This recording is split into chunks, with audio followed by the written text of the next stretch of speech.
So let's talk about Dan Rappaport. He's a golfluencer, sports talker. I think he's employed by a company called Scratch. He used to work for Barstool, and I think what's important, like if you're somebody who wants to create content and like make a living at it, the odds of you being able to do it as a solopreneur is nearly zero. Right. Most of these guys, they become employees. They get a paycheck from a company like Scratch or Barstool or, ESPN or Netflix or whatever. Like the ability to monetize as one person is nearly impossible to do unless you're, a beautiful woman or unless you have a huge stretch of runway where like you have a trust fund or, you're already wealthy.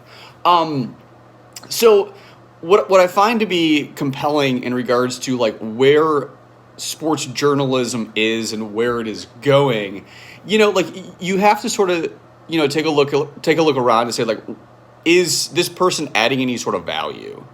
Right? It's almost like looking at it through the lens or the same lens as like late night relationships between like the celebrity and the host.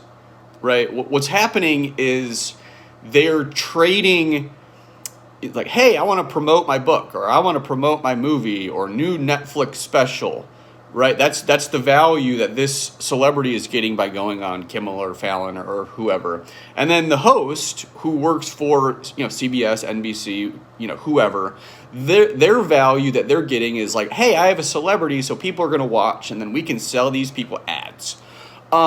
So when you take a look at, the YouTube golfluencers or, an announcer, like Colt Knost or, the people who talk to golfers, where is the value exchange, right?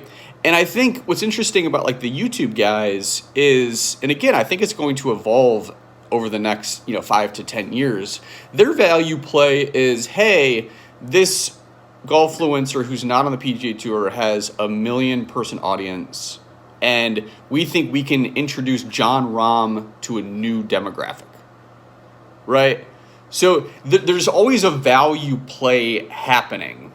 And like when you look at Dan Rappaport and you listen to him talk about golf, and he is knowledgeable. I think he like grew up playing golf in the state of California, and I think he's good at what he does. But I don't know if he'll continue to be able to make a living at it because there are so many people who are going to try to do the same thing. And that's what I got. Peace.